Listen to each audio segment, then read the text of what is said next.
Some 500 days into Donald Trump's presidential career, major economies are peering over the edge of a trade war precipice, with U.S. tariffs likely to draw tit-for-tat responses from previously staunch allies and a confrontation playing out with the world's second-largest economy.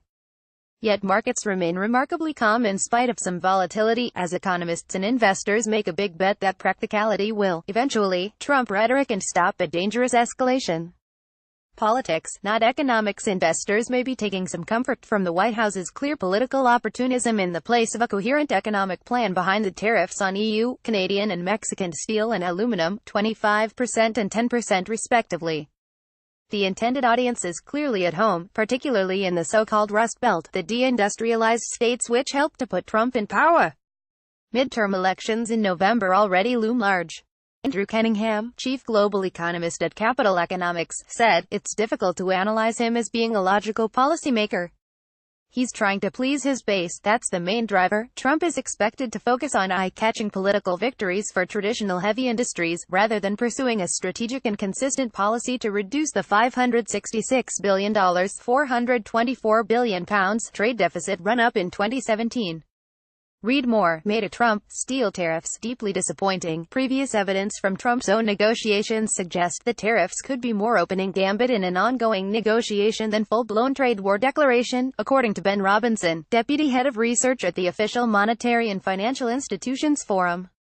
The tariffs have sparked outrage and prompted questions of why the U.S. would target staunch allies rather than enlisting them in the fight against China.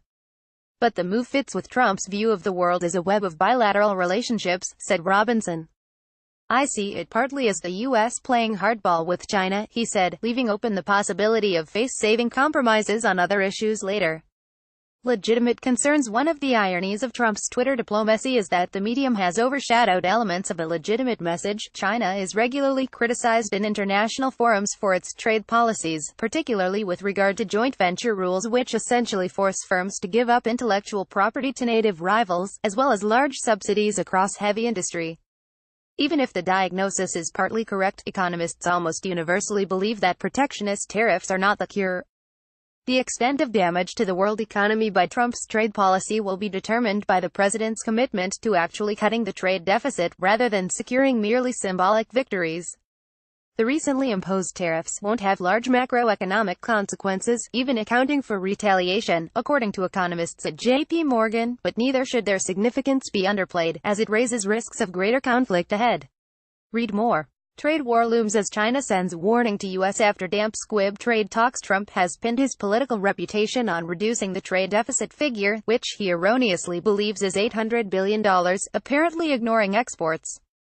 His determination to reduce the headline figure could push him into ever stronger measures unlikely to succeed. As Brad Setzer, an economist at the U.S. Council on Foreign Relations, has pointed out, Trump's big policy success so far, unfunded tax cuts, will make success less likely on the trade front. An increase in the fiscal deficit will require a higher current account deficit, tipping the balance in the opposite direction desired by Trump. Risk of misinterpretations. The most pressing risk remains misinterpretation on either side, and the threat of escalation by Trump.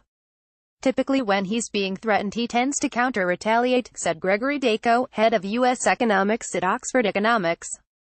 Markets may have been distracted by the panic over potential new Italian elections, according to a note for clients from J.P. Morgan cross-asset strategist John Normand.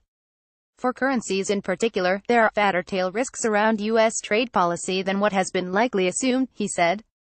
The intermediation of the World Trade Organization, the Geneva-based arbiter of the multilateral system, will likely provide a calming influence, Dacko said. What we've had in the last couple of days is the world saying, enough is enough.